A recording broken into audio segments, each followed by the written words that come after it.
Okay? Ito literal na greatest hits ni VP Sara. Ito na. Oh. Ay. Tapos tuwang-tuwa pa yung mga tao. Ito kasi yung tinatawag nating performative politics. You need to show na may ginagawa ka. So of course, even though this is illegal, matutuwa naman yung mga constituents niya. It shows that she is a brave leader na kaya silang ipaglaban sa kahit saan. Pero totoo ba yun?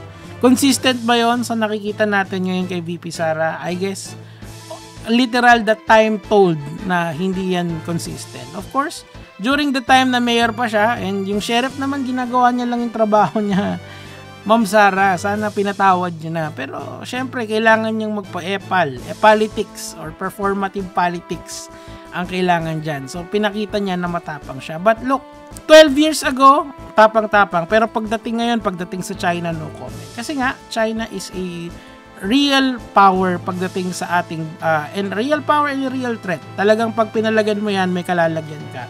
And even though may kalalagyan talaga naman tayo kapag lumalaban tayo sa isang superpower like China, we try our best para kunin ang sa atin. Pero look at what VP Sara is doing for the past couple of weeks or months, di ba? Pagdating kay Kibuloy, sobrang ingay. Meron pang sumama pa yan sa rally.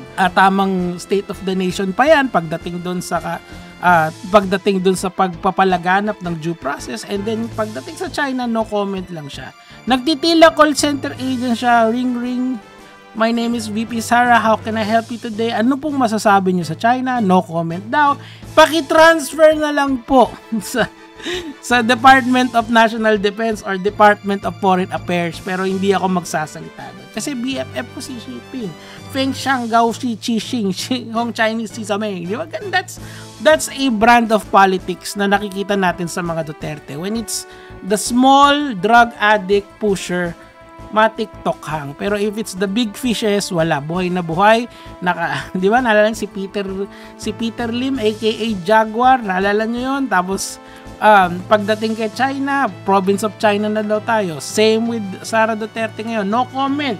Kasi pag nag-comment ka ng mali, baka magalit yung overlords niya ng mga Chinese. But kung naging marshal siguro si Xi Jinping, baka palagal na ni Sara Duterte yun. Yan lang naman yung sa akin for today mga kamatis, mga kaibigan. The point of this video is malapit na pong mag 2025 elections, and then yung 2028 is just around the corner afterwards. So, alam nyo na siguro na kung sino ang iiwasan natin. Never forget kung anong ginagawa nitong si Sara Duterte. Gege mga lads.